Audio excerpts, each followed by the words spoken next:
Hello Lotus, and welcome back to the most informative Lotus channel on YouTube. It's been a while. It's been a very long time, and I am driving a 2024 Lotus Emira First Edition today. This is not my Lotus Emira. It is a friend of the channel who let me borrow it to do this video, and man, what an amazing car. I've wanted to share my thoughts on the Emira with you for a long time, and I can also give you a bit of an update on myself and the channel and where I've been, and what's been going on in the last few years. So I thought I would have my own Lotus Emira at this point, and I very nearly did. I had ordered mine years ago. So I had put in one of the very first orders back, I don't even know how many years ago, with Gator Motorsport, and shout out to those guys over there because they are truly fantastic. And I ordered a spec that you guys may have seen online somewhere. It was a Magma Red Emira, V6 First Edition, of course. Touring suspension, black wheels, red interior, Alcantara steering wheel. That car ended up on Everyday Driver, so Todd is driving that car. I've never been able to drive the car, I never saw it, but I had placed the order. It had gotten all the way here, but unfortunately my life circumstances had changed pretty severely, and frankly not for the best, and so I was not able to take the Emira. I reached out to Todd at Everyday Driver, and sure enough, he was interested and was able to take my car. And so even though I've never been able to see it or drive it or anything, it was able to go to some place where I knew it would be used and perhaps, be one of the more well-known Emiras on the internet, which has been really awesome to see just how much he's enjoyed it and how much people have really liked seeing that car. If I couldn't have it, I'm really glad that he was able to take it. My only complaint there is that the only thing about my spec that he didn't like were the black wheels, which I thought were going to be, cool on a car like this. And he and many others on other podcasts, he was just on the Smoking Tire podcast talking to Matt Farah, and they both agreed that black wheels were a terrible choice. So it's just, I find it a bit amusing that after all of this, but in all seriousness, I really do want to give a big shout out to the Everyday Driver folks, and so glad that they've got the car and that people are seeing it and sharing it, and that he was able to get it on the channel. I knew if he got it on the channel that, he'd talk a lot about it, and that's really what I wanted to see since I couldn't take mine. And so not only is this not my Lotus, I have no Lotuses of any kind anymore.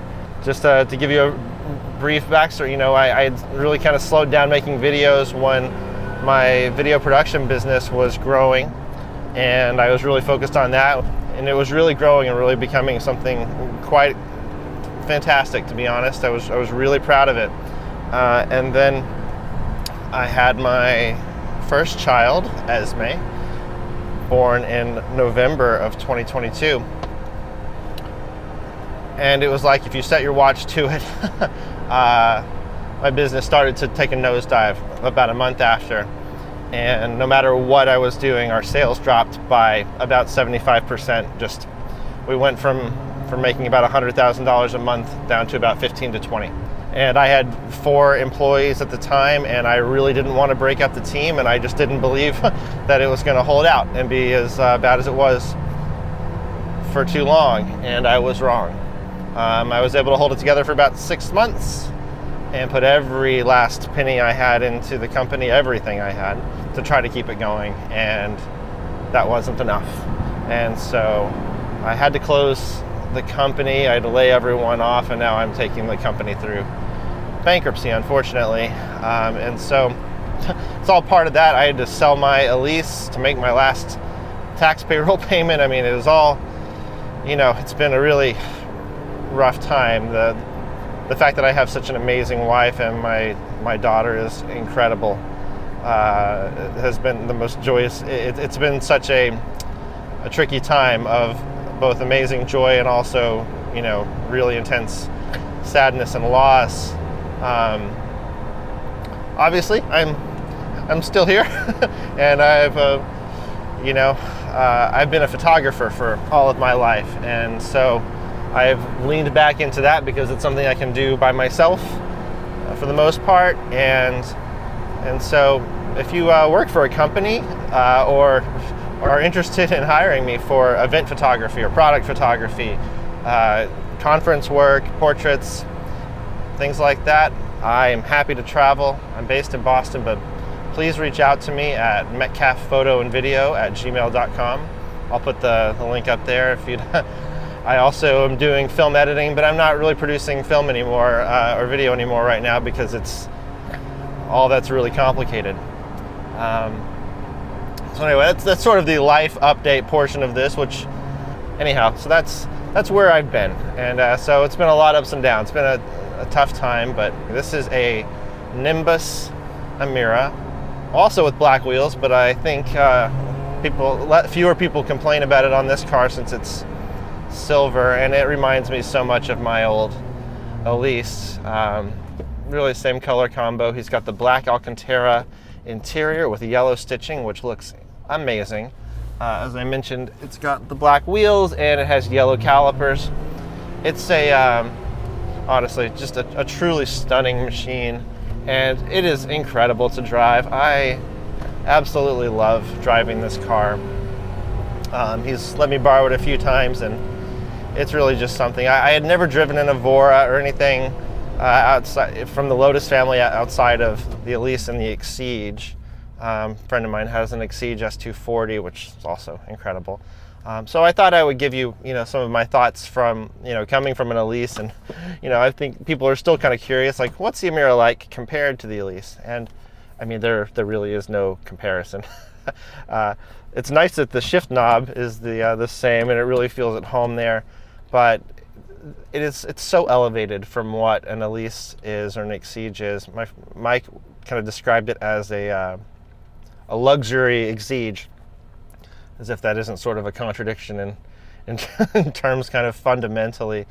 But I think it's true. I mean, really what it is, if it's sort of, it feels like if Porsche were building Lotuses, this is what, you would get. So it very much feels like the Cayman, although, lighter on its feet since it is a Lotus, and, well, it's got that supercharger whine, which is just so much fun. So it's so much easier to drive around town than an Elise, primarily I think because of the power. Power steering doesn't really make too much of a difference, but as you guys remember, I'm in Boston, so it's always kind of fairly intense traffic, and so it's not the easiest place to drive. One of the challenges with the Elise was just, since people didn't see the car very well, I always felt a little bit anxious driving it. It was harder to park because, again, it was so small. If someone didn't see it, then it was too easy for it to be damaged. The Emira is a full-size car. It feels like a normal car. It feels incredibly special to drive. I feel so fortunate to even be able to sit in it and go for a ride in it, to frankly just sit near it and look at it. It's so striking. I mean, I know everyone's seen it now, seen pictures of it. In person, it's a whole nother ballgame as opposed to just seeing photos. It's one of the most beautiful cars I've ever seen, and yet it doesn't have the, there's no vibe of, it's not too pretentious. It's not too over the top. It's really just right. Hard to imagine a better looking or set up sports car in my view. I would absolutely love to have one of these. But right now I'm starting over completely financially, and so that is it's going to be a little while, and a big part, so much of what I'm trying to determine now is like, boy, once I get back in a place where I could have a sports car again, what would it be? It's so hard to say. There's something so nice about driving something like the Emira. It's all brand new. It all works great. The air conditioner works great. It's got infotainment. It's got all of these really nice features that make it so much more livable. My wife likes to go I took her to dinner in it the other night, and it's just completely night and day in terms of like how usable and how livable the car is. You could absolutely daily it, with the exception that it still attracts a lot of attention. And you still want to be pretty careful where you park it, and it's, getting it fixed and things like that are trickier than Porsches or Corvettes or what have you. So, but as far as, driving it and the driving experience, I mean, it's really fabulous. And it's certainly no replacement for the Elise. They're just really completely different machines. This has a full interior. It's got an armrest. It has cup holders. It has, infotainment. It has, all these things that I think the Elise is celebrated for not having. Yes, they're both two-seater sports cars, but they're really just completely different experiences to drive. It's so nice to have the extra power. Having something that's around 400 horsepower and with a supercharger makes it's just much easier than driving, because you can remember the Elises, the only Elises and Exeges we had in the US all have the 2ZZ motor, and so high strung, you got to rev it up for in-town driving, especially like in a city. It was fun but a challenge. This is easy to drive in those situations, and then when you get it out on an open stretch, the additional fun comes from the fact that it's got a bit more power, and that part is really fun. Of course, the steering feel not as strong as the Elise or the Exige. We don't have a manual steering right here. Still very, very good. Feels great. The way it handles it just reminds me of a slightly bigger Elise, which is not a bad thing. And more than anything, now it actually makes me think an Evora for me may be the next step, because as I've mentioned, I've got a young child now. She's almost 2 years old, so pretty soon she's going to be able to ride in a front-facing child seat. And so if she can ride in a front-facing child seat, then I can put her in the back of an Evora. It may be tight, but it's not out of the question. And so despite the fact that I am fully restarting my life from square one from a financial perspective, I fully intend, hopefully within a couple of years, to be able to work myself up to even just an early Evora, even if it's a non-supercharged one. I'm okay with that. Really, I just want something super fun to share that, the joy of driving a sports car with my daughter. She loves cars. I buy her all kinds of car models to teach her colors, and can you say Alfa Romeo? All of her favorite toys are cars. And so I think that she's going to really enjoy going for drives when she gets a little bit older, and I just so badly want to share that with her. And I think an Evora may be the way to do it. So if anybody has an Evora that they with a 2+2 that they would be interested in letting me review for the channel, I would certainly love to take it out, because I would like to really get a sense of like how much room is there in those back seats. I know it's not a ton, but it's better than this car, which doesn't have back seats at all. So, and the truth is, the way the Emira handles is so great. If the Evora is anything like it, and from all accounts that I've read, it is. It seems like it's going to be an amazing car, and so I really hope to get a chance to check one out soon and make that happen. I think, and my other hope is that another Elise or Exige is in my future. I always really wanted a Krypton green Elise or an Exige. If I could find a Krypton green or an isotope green Exige, that would be my number one. That was the only thing about I loved my Storm Titanium Elise more than anything. But that was the only thing that I ever thought, if I were to do it again, I would shop around a little longer and look for one of the bright colors. Either that being the isotope green or, the chrome orange or something like that.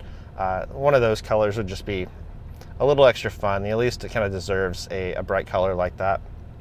But now that I have, a kiddo and I'm starting over with everything, it's, the Elise will be something that comes down the line after I mean, first of all, I need a new daily driver. So I had never showed up on the channel, but I had a 2017 Maserati Ghibli SQ4.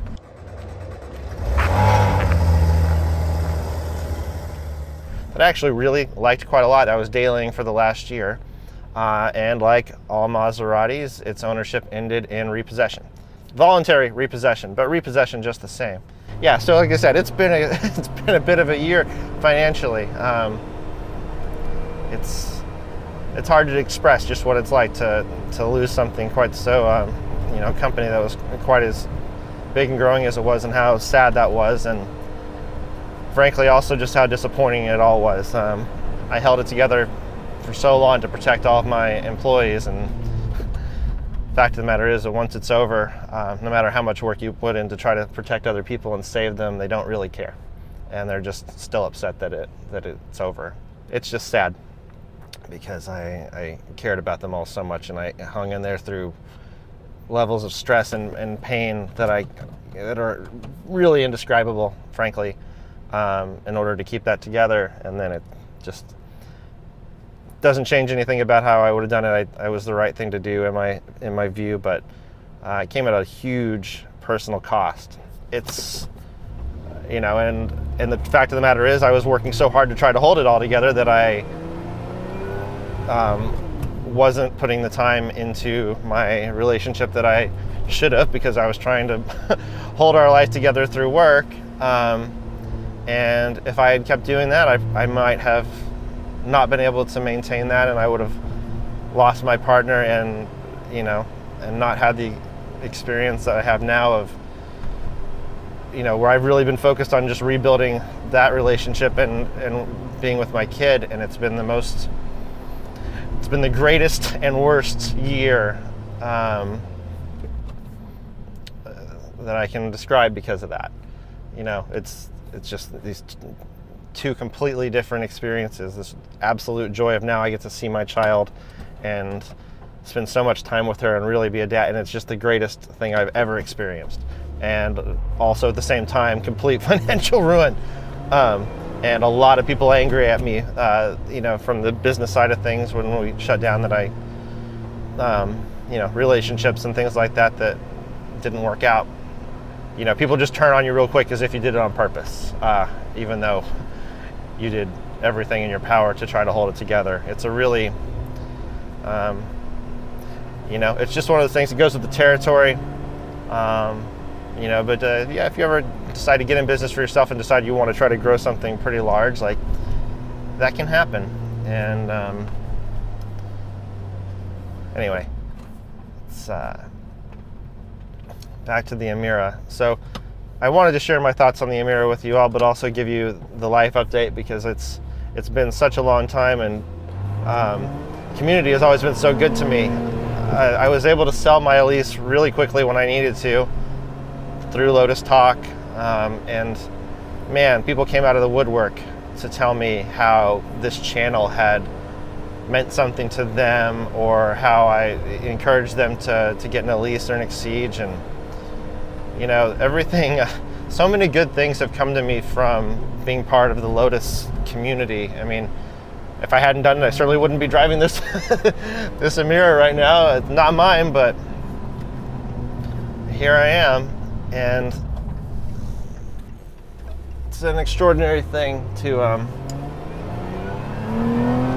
the community of people that are involved with these cars. And the Lotus community is one of the, I simply can't speak highly enough. The amount I've been able to do with them, particularly the Golden Gate Lotus Club, that group with Kiyoshi at the head of it and everything, is just those are extraordinary people. And if you have a Lotus, it doesn't matter where you are, you should join that club and try to make it out for some of their events. I've done 2 of the West Coast Lotus meets. I wasn't able to make the last one, where we did the Palomar Observatory hill climb in the Elise, or even, and even prior to that, I wasn't able to drive out to myself. So Mike actually had driven my Elise out there with all kinds of hiccups along the way.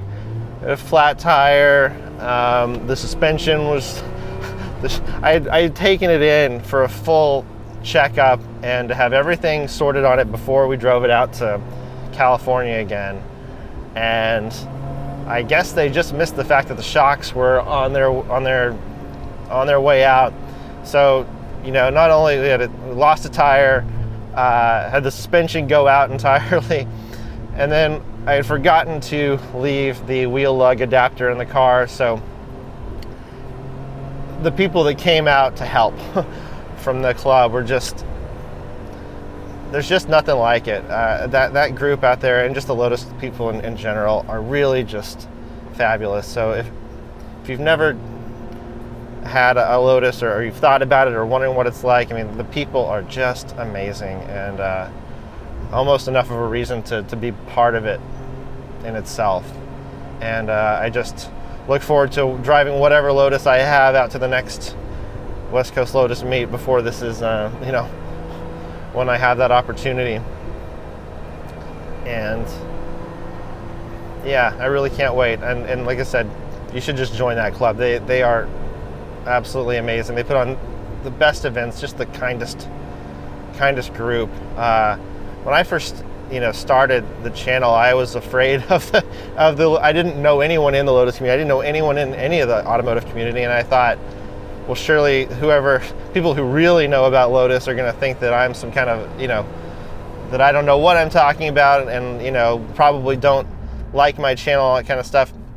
Turned out to be nothing further from the truth. When I got to that first meetup, it was like everyone there, I mean, all these people that I had talked to online, I didn't really know who they were exactly, but came out to meet me, and they knew who I was, and really appreciated the fact that I was trying to share the Lotus message. And just all the other folks. I mean, when I first started doing this, I used to chat a lot with JM on Cars when he first started his channel, because we were both doing Lotus stuff pretty early, and I've been able to sort of maintain that friendship. I wanted to go out and see him. I haven't made it happen yet, but I have a feeling that that there's still a future there. And again, with the Everyday Driver folks, that's one of my favorite podcasts and shows. What a great group of people. And so it's so great to see the fact that the Emira that I ordered, the red on red spec, is, you know, out there for everyone to see. I thought the red on red was as cool as it could possibly get, and I think that it probably is for the Emira. But I have to say that this one also just feels like so at home to me. It feels so much like Stormy to me, and man, I miss that car. I really, it meant so much to me.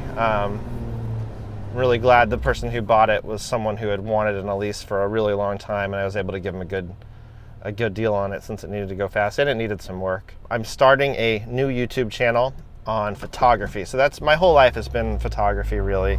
And so I am moving into that direction to focus on that, and to grow an audience there, and then also, you know, hopefully find some clients on there. But like I said, if you if you work at a company in marketing and need either film editing or photography for events, conferences, products, whatever it might be, I've done almost all of it. Please shoot me a note, and I'd love to work with you. I'd love to work with folks that I've met, you know, through the channel. That would be awesome, and you'll be part of helping me rebuild my life. And to that end, I mean, I have no complaints. There's like in the Big Lebowski, there's strikes and gutters. It's, you know, I really don't regret anything in terms of, aside from the, you know, anyone who was negatively impacted from the loss, the company shutting down. But aside from that, I mean, I've taken the risk. I've placed my bets. You win some, you lose some. It's not going to stop me from continuing and pressing on. And you know, it's not going to get me down. But, you know, it may have slowed me down on what I have for sports cars right now, because right now I don't own a car at all. I have a car on loan from my family, which isn't bad. It's a Mercedes E350 Coupe from around 2010, V6. It's not bad. Anyway, as you're watching, anytime you watch Everyday Driver and see that red Emira, you can think of this channel as where it started. That was my order. And boy, man, what a bunch of, what great guys. Paul and Todd were just, when I reached out to them initially to tell them, look, I'm not going to be able to take this car. My my financial life is falling apart. Do you want it? I didn't really have a whole lot of other options at the time, and I just had this hunch that they'd want it. They had talked about it a lot, but I knew they hadn't ordered one. And I thought, man, maybe they'll take it off my hands, because the little bit of the deposit that was left was really, getting that back was super important to me, because I didn't have much left, and I wasn't sure I would be able to get it back otherwise. Toddlers are shockingly expensive in this day and age, and it's just been quite a lot of ups and downs. So anyway, I really sorry that this video is all over the place. I think it's one that I've been wanting to make a long time, and I really wasn't sure how I would do it. I thought about, how should I structure this? What do I include? Can I just do a straight up a mirror review as if nothing else is going on? I'm like, no, I don't think so. I think I could do a mirror review after this, now that I've spilled my guts all over the floor, and let you know what's going on. But I couldn't do it before. I needed to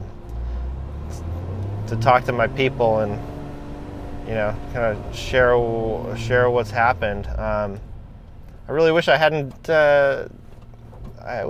disappeared for as long as I have, and I realize I'm sharing this with a channel that has a following, and it is a pretty popular car, so a lot of people are going to see this that have never watched my channel before and have no idea and don't care about my story. And for all of you, I'm sorry. I have tried to include a little bit here about maybe a lease versus a Mira, but it's it really is more of a life update kind of video, but I'm glad to be making that. And man, driving this car in New England in the fall is just a real joy. And it just, all those things that were a little tricky with the Elise, the things that you really had to pay attention to, at least with mine, it always kind of ran a little bit warm, and so the level of comfort inside, and also just worrying about it maybe potentially overheating, was always kind of on my mind. And the build quality in comparison is different. And that was the joy. It was like being in the space capsule, with hardly anything protecting you from the harsh vacuum of space on the outside. One thing about this car that's different, I thought the Elise was a beautiful design, and I still very much feel that way. But the Amira is a whole nother level. It really is such an astoundingly good looking car, especially in person. Every angle really works. It's just about perfect. You look at the C8 Corvette, it's a disaster. They could not figure that out. They could not resolve any quarter of it. It all looks awkward. It all looks weird. It's just like they could never, like Paul would say, never to drive. They never put their pencil down. It was just way too much. No shade on C8s, cool car, but from a design standpoint, this is so close to what a concept car is like when you draw it, and it's effortless, and the design, and everything works, all the curves, and it just doesn't look compromised at any angle. It's like they really just, it has so much confidence in the design. It's never awkward. And that's amazing. You really see very few cars that have perfect design. And I would say this is about as close as I've ever, this is so far up there in terms of just absolutely great design. And don't get me wrong, again, the Elise look great, but since this car is a little bit larger and has a little more presence and has new design elements we just haven't seen, the vents on the front hood area are just awesome, and it's really not something you've seen other people do in the same way. And having some actual originality in the design and something fresh and new, it doesn't look like the only other thing it looks like is there's definitely people will say a little Ferrari. I mean, it's about, I guess, about as close between melding like a McLaren of some sort and a 458 together, but it really is its own thing. Nothing looks quite like it. It's got so much presence. It looks way more expensive than it actually is, and it's still like a true driver's car. It's like it's elevated everything up, that you really needed. The infotainment's way better. The UI, the design of just the console and where the layouts, it's really remarkable, and it's so easy to drive. It still has theater. It's not like the Elise theater, but having the the throttle actuator, being able to see that in the rearview mirror is amazing. Having the engine right there, having that supercharger whine. Obviously, it's nothing new for folks that have had an Evora 400 or GT or one of the supercharged Elises, but for it's not normal. I mean, you don't see mid-engine supercharged cars that anybody's making right now, aside that I can think of. It's always turbos, and it's so it's just so you've got this Toyota engine that's reworked by Lotus, and then you throw an Edelbrock supercharger. I mean, it's just they still have that Lotus kind of speed shop mentality to all of these things, and it's just awesome. Plus the air conditioner works. I mean, that was one aspect of the Elise. Like, this car is so easy to be in, so easy to drive. And so what advantage does it have? I mean, the big advantage is that you can use this a lot more than you can an Elise for most people, and so I think that goes a long way. And it's brand new. I mean, driving a brand new car that's fresh and relevant and part of the conversation that we're having, and one of the last with manual. I mean, there aren't a whole lot of places you can go to get this recipe. I mean, there's you got 911 and Caymans, but I can't think of a whole lot else where you can get a mid-engined sports car with a manual like this. I mean, it's really just about the ultimate, I think, expression of having a new car. It's like the newest analog experience, I think, that exists. The Porsches still do a little bit too much for you, I think.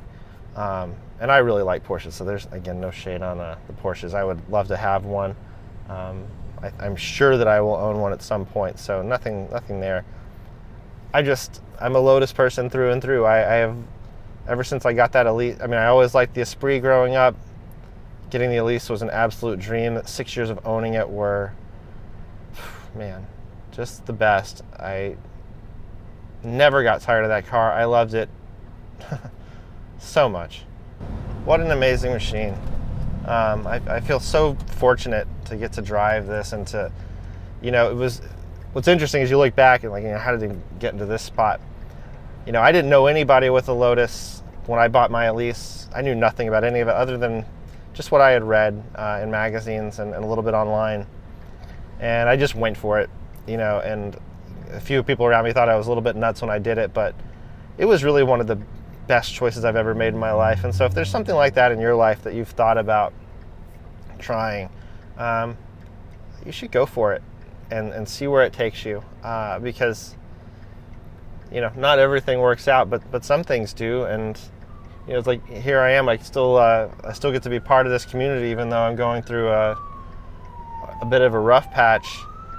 And it's because of the community that can exist in all different kinds of places, but I think particularly in the Lotus community, it is a special group, and I would never leave it. And I thank you all for watching, and you've all meant so much to me, and I hope this video has been a good update. Let me know. So I have thought about reviving this channel and expanding the scope a bit to be a little bit more than Lotus, just because when it comes down to it, for an entire channel, it's hard to do it just on Lotus, because there's just not as many cars, right, and as many people who have them. And would you like to see me make more car content. I've never felt an expert in this space, but I do love it, and I know a lot about it. And I think maybe it's just imposter syndrome that's kept me thinking that, I don't know enough to really dig into all this stuff, but maybe I do. And maybe my viewpoint, when I was a kid, I wanted to be an automotive journalist, and I mean, like all of us, right? And so maybe I should be giving it a try. So let me know if you'd like to see me do reviews on other cars, and let me know too if the channel ever helped you in terms of finding a car, trying something, going for it. I'd love to hear that, because that's when it really comes down to it. I mean, the cars are just, it can be anything. It's really just, it's capturing a certain expression, a spirit of joy, and for me, and beauty and design and all and art, just the exhilaration of driving one of these just amazing machines. I am so beyond fortunate to get to have this experience at all. I mean, it's so far removed from how I grew up, and I mean, I never thought I would get to do, I mean, you grow up reading those magazines and you hope that one day, I'm going to have a supercar or something close to it. To actually get to be in that space a little bit and to have some of those experiences is pretty extraordinary if you're so inclined. And I have to say, I mean, it's been all the Lotus community that's made that possible for me, and all of you who have watched. And so anyway, I'm sorry that I haven't had a video for several years here, but please keep an eye out. I will post here when my new channel is live for photography. So if you're interested in photography, particularly film photography, that's what that channel will be about. And like I said, if you need work in the marketing side of things as far as photography, I put my email address on the screen. Please hit me up. I would love to work with you. It'd be great to work with someone from the channel, a fan of the channel. And thank you all for watching. And please like, share, subscribe, and leave a comment down below. And I'll see you all again soon.